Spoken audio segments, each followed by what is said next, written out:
قبل ما نبدأ صلي على النبي. وقصتنا النهاردة عن شاب وسيم وغني بيبقى مدير البنت اللي رفضت ترتبط بيه من زمان علشان أكبر منه، فبيتقابلوا تاني وبيقعوا في حبها من جديد. فيا ترى هتوافق ترجع له ولا لأ؟ ده اللي هنعرفه. بس لأول مرة تشوفني اشترك في القناة يا زميلي، وما تنساش اللايك والسبسكرايب والشير. ويلا نبدأ.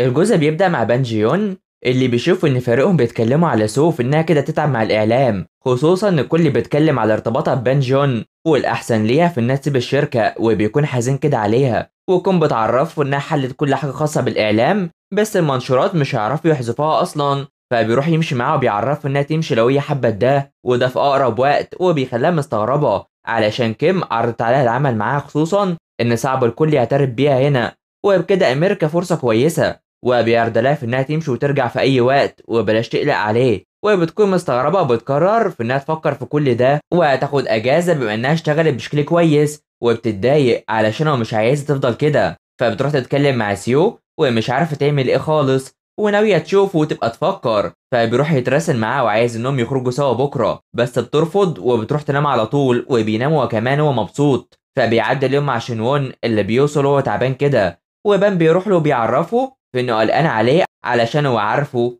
فبلاش يخسر سيوجين علشان الكل اكيد بيخاف من التورط في اي حاجه، بس هي خايفه اللي يحصل لها زي اللي حصل زمان. وبرغم كده جت وشافته وعاوز ياخد موقف تجاهها، فبيمشي هو بيتراسل مع سو وبتكون مش بترد عليه خالص، بس بيلاقي في ان جون بيتكلم معاه على طول، وبيعرفه ان الكل بيتكلم معاها عادي ما عدا هو، وبيعرف انها بتتجاهل بان عن قصد، وبيتصدم. فبنروح لسوبان اللي بيروح ياخد مال من سوجونغ علشان يا بتخليه ينقل ليها كل حاجة بان جيون، وبيفكر في انهم اتخانقوا بقى، وبتفضل تتكلم في حين ان بان جيون بيحاول يتواصل معاها بس مش بيعرف خالص، وبيكون محتار بشكل كبير وحاسس انه عمل حاجة غلط. ولما تكون بتيجي بيعرفها اللي حصل، وبتكون شايفة في انها اكيد متضايقة منه علشان حب انها تمشي واكيد هيعيش عادي، بس بيعرفها في ان ممكن يبقى يروح معاها، ومعرفهاش في انه يروح معاها بالفعل، وبيتصدم. بس في الحال سوبين بيبعت ليه في انها تتخلص من كل حاجته، وعشان كده بيقرر يروح لها على طول، وبتعرفه انها مش في البيت علشان هي في مكانه، وبيفكر في انها تخلص من كل حاجته.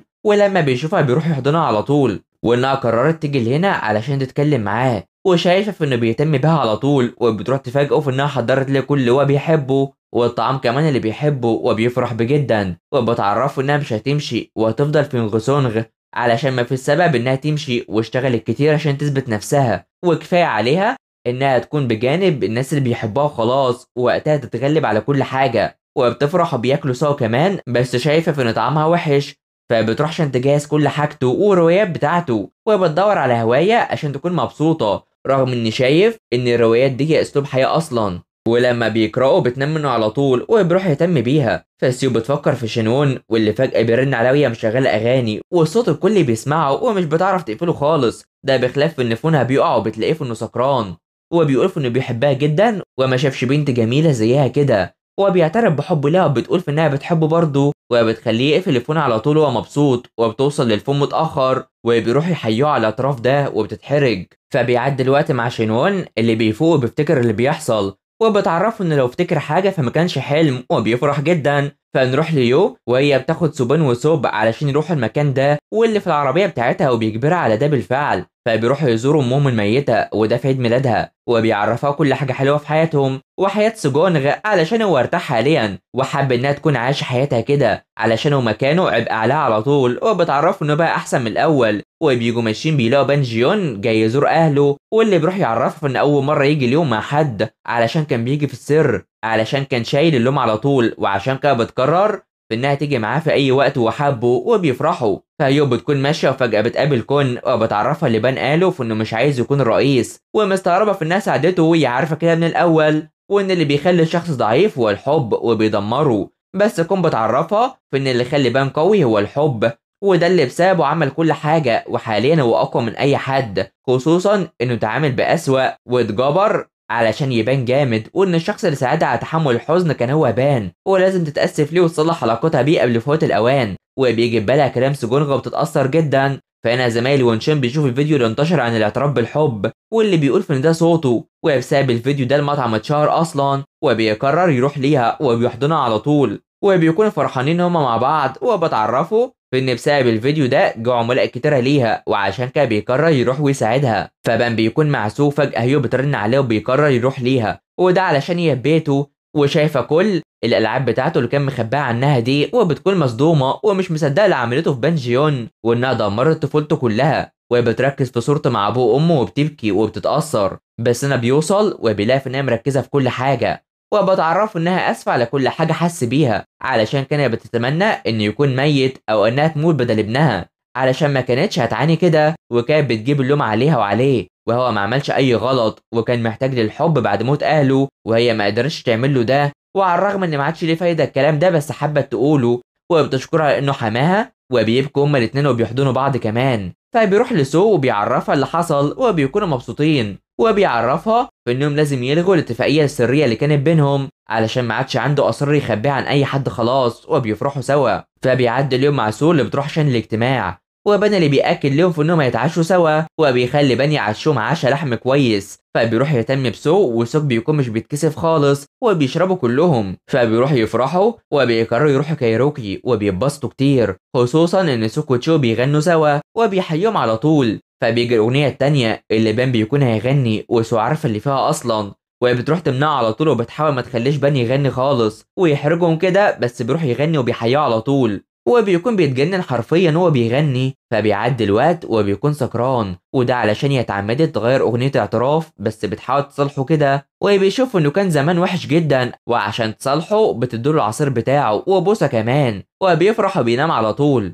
فبتروح تسمع تسجيلاته في الاول، وانه كان حذر منها بس شايف انها جميله. فبيعدي اليوم وتبعت ليه ان يسمع التسجيل بتاعها، وانها سمعت كل حاجه، وبيضحك وبيروح يتقابلوا، وبيقضي الوقت سوا، وبتحاول تكتشف الهوية اللي عندها، وبترسم وبتكون مش عارفة، وبتتضايق كل شوية، وبتحاول تدور على هوية ليها بس مش عارفة تلاقي، وعشان كده بيروح ياخدها عشان يتمشوا شوية، في حين ان سيو بتقرر تشتري المكان ده اللي هتنتقل فيه، وبيساعدها كلهم وبيكونوا معاها. فبيكونوا بيلعبوا بس شنوو وسيو زهقانين منهم، وبيفضلوا يلعبوا وبيتحدوا بعض هما الاتنين، وفجأة السما بتنزل تلج، وبيفرحوا عشان ده أول حاجة بينهم سوا.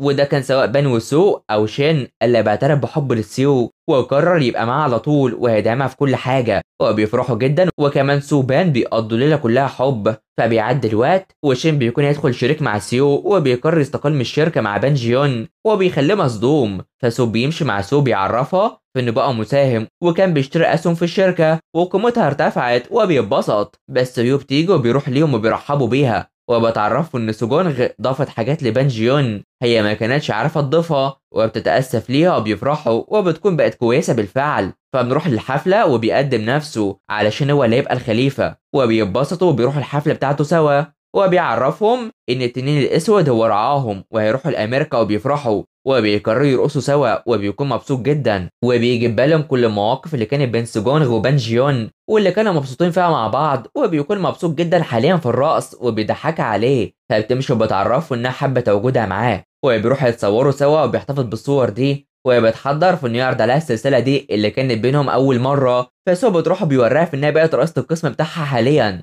وبتشوف ان الكل بيتكلم عليها علشان علاقتها بان جيون، بس لين بتدافع عنها لاول مره وشايفه في انها كويسه، وبيحبوا بعض على طول. فبتروح لسيو وبتديها الطعام المفضل ليها علشان هي اترقت خلاص وحابه تستمتع بالحياه كده، وانها كويسه اما قابلتها في اللعبه من زمان وبقت مقربه منها. فبتروح بتلاقي في ان سوبين بقى كويس وشغال في الاطفاء وبتحتفل بيه. فبيعدي الوقت وبيمشوا، وبيشوف قبول البنت دي لعرضه وبيتبسطوا، بس بيكملوا مشي وشايفين في ان نصيبهم مع بعض، وقرر يدي ليها اول هديه جابها لها في علاقتهم سوا، وبيعرض عليها السلسله دي وبتتبسط جدا، وبيفرحوا هما الاتنين سوا، وبيبقوا مع بعض في كل مكان بيكونوا فيه سواء في العمل او في الحياه بتاعتهم، وبيفضلوا مع بعض اوقات كتيره. فبيعدي الوقت والسما بتسلك تاني، بس انا بيجي لها وبيفرحوا جدا، وشايفه في ان القدر المخصص للشخص هيشوفوا حتى لو بعدوا عن بعض سنين، بس في الاخر هيكونوا لبعض، وبالفعل بيكونوا كده. وقصتنا بتخلص على هنا، فما تنسوش اللايك والاشتراك في القناه وتفعيل الجرس يا حلوين. تابعونا، سلام.